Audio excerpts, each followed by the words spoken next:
এবার আমরা ইতিহাসের ধারণা অধ্যায়ের সাবটপিক 1.1 নিয়ে আলোচনা করব। টপিকের শুরুতে বলতে হয় যে ছোটবেলা থেকে প্রায় সমস্ত শিশুদের মধ্যে অজানা বিষয় সম্পর্কে জানতে অনুসন্ধানকারী মনন গড়ে ওঠে, যা তাকে রহস্যময় গল্পের গোয়েন্দা হিসাবে পরিচিতি দেয়।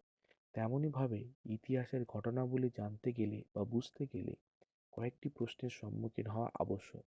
ইতিহাসের ধারণা পড়ানোর সময় পাথরের শিলনোড়া, হামনদিস্তা ও মিক্সার মেশিনের উদাহরণ দিয়েছিলাম। তাকে যদি একটু আলোচনা করা যায় তাহলে বিষয়টি পরিষ্কার হবে। মানুষের পরিশ্রম সাশ্রয় করার জন্য পাথরের শিলনোড়া, লোহার হামনদিস্তা এবং মিক্সার মেশিনের বিবর্তন ঘটে।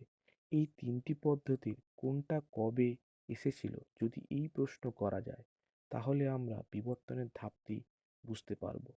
তারপর কেন দিয়ে যদি প্রশ্ন করি তাহলে তার প্রয়োজনীয়তা সম্পর্কে জানতে পারব। এরপর যদি কিভাবে দিয়ে প্রশ্ন করি তাহলে তাদের দক্ষতা ও বুদ্ধির বিকাশ সম্পর্কে জানতে পারব। সেই সঙ্গে জানতে হবে এসব কাজ কোথায় হলো, কারণ এক জায়গায় কিছু মানুষ একটা সময় একরকম কাজ করত, আবার অন্য জায়গায় অন্য মানুষ ওই একই সময়ে অন্যরকম কাজ করত। তাই কবে, কেন, কিভাবে, কোথায় দিয়ে প্রশ্ন করলে ইতিহাসের ঘটনা জানা যায় বা ঘটনার আবিষ্কার করা যায়।